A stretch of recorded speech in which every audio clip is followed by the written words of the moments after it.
Nous passons à présent aux lois concernant la viande.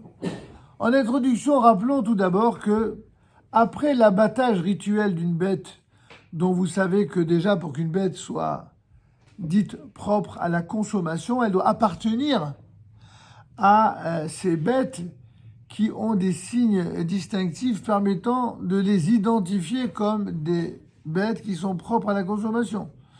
Par exemple, le cheval ne sera jamais cachère parce qu'il ne fait pas partie des animaux propres à la consommation.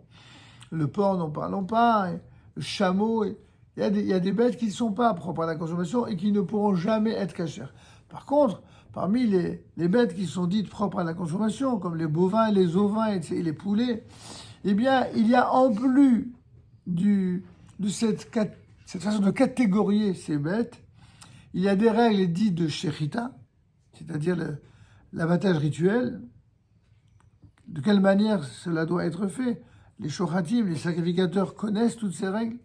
Comment faire en sorte justement que, malgré ce que certains disent par ignorance, tout ce qui est fait pour que l'abattage se fasse de la manière la plus rigoureuse et sur le plan de la souffrance animale, on veut que l'animal souffre le moins possible et qu'il puisse se vider de son sang le plus rapidement possible.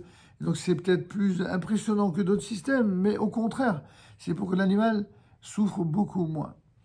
Et également, il y a une manière de procéder qui fait que l'abattage sera lui-même valable ou non valable du point de vue du sacrificateur, mais aussi du point de vue de la bête, en fonction de ce qu'elle ait été ou non atteinte d'une maladie ou d'une perforation quelconque qui rendrait les poumons malades. Donc, l'animal doit subir nombre de vérifications au niveau des poumons.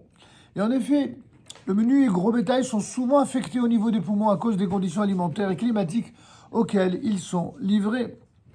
De ce fait, il est une nécessité absolue de procéder à une vérification pointilleuse des poumons, ce que font d'ailleurs les sacrificateurs. Et l'importance de cet examen, elle est telle, cette importance, que le Shulchan Aruch, le fameux code des lois juives, nous avertit que quiconque passerait outre cette vérification, eh bien, serait passible de lourdes souffrances, c'est-à-dire imposées par Dieu. Cette vérification doit être effectuée sur toutes les catégories d'animaux, qui sont propres à la consommation, bien sûr, qu'il s'agisse du menu ou du gros bétail, qu'ils soient jeunes comme âgés. Seules les volailles en sont dispensées, tout simplement car leurs poumons sont généralement intacts. Et une chazaka garantit qu'il peut y avoir des problèmes avec le volaille, mais dans d'autres parties de leur petit corps, mais pas au niveau des poumons. Néanmoins, si on constate que les poumons sont infectés, la volaille aussi sera prohibée, au même titre que l'ensemble de la viande. La vérification consiste à s'assurer que le poumon est intact et entier. S'il présente la moindre perforation à un seul endroit, il est prohibé. Et l'ensemble de la bête deviendra donc impropre à la consommation. Du fait que le poumon est un organe filandreux, des excroissances minimes, qu'on appelle en hébreu des sirchot, sont susceptibles de dissimuler des perforations à certains endroits.